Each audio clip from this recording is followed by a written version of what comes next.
Hello everybody, welcome to this edition of Kev Thinking Out Loud, shot November 1st, 2011. Today I want to talk to you about two themes, two dominant themes that have been going on lately in the press and in the markets. One of these themes has been stealing all the attention of the press and the markets, and the other theme has been getting very, very little attention. The first of the themes is that of government, and that's being played out right now. You'll notice in the news regarding Europe, in particular Greece, and maybe in the future other countries such as Italy, and whether or not how the EU may handle or is trying to handle the issue of the burden of debt by some of these smaller or more indebted European countries, and the difficulties they're having coming up with a solution as a group. The other theme that is unfolding right now that's getting very little attention would be that of corporate profits. Corporations in North America and most of Europe with the exception of financial corporations in Europe, have been showing very good and surprisingly rising profits even in the face of what has been a very weak economy.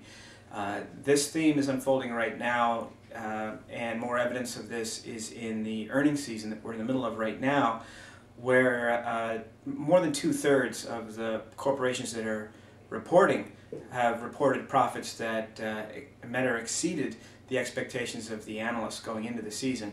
And this is coming as a surprise to some of the doomsday sayers who were convinced that a recession was upon us and we would soon start to see a decline in corporate profits. That does not seem to be materializing. So why does any of this matter really in the world of investing? Well, in the world of investing, you see any investment decision that a person makes should be made in comparison to whatever the alternatives are for that investment. To find the best investment from the point of risk and return comparison.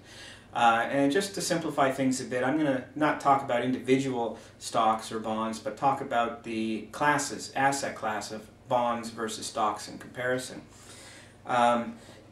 Bonds have been getting all the attention lately, which is really a bit of surprise if you look deeper into the numbers, because you see the 10-year yield, interest yield on government bonds in countries like the US, Canada, Britain, Germany, is running at about 2% interest yield per year, which means that if you buy a government bond in those countries and hold it for 10 years, your expected rate of return is about 2%, which is remarkably low. Compare that with the average stock return. One of the measurements that you would use is what's the stock paying out in dividends, which is cash flow to shareholders. The average dividend yield in the portfolios that I'm reviewing with my clients is coming in at around 2.5%. Now that means that the businesses inside that portfolio are spitting out cash flow of 2.5%. Now on the face of it, if you took two investment choices, one, if I was to say, is going to have a projected interest yield of 2% over a 10-year period, and another investment that has a cash flow current yield of 2.5%, which one would you pick? Most people, just looking at the math, should say, I'll take the 2.5% current yield as opposed to 2% projected 10-year yield.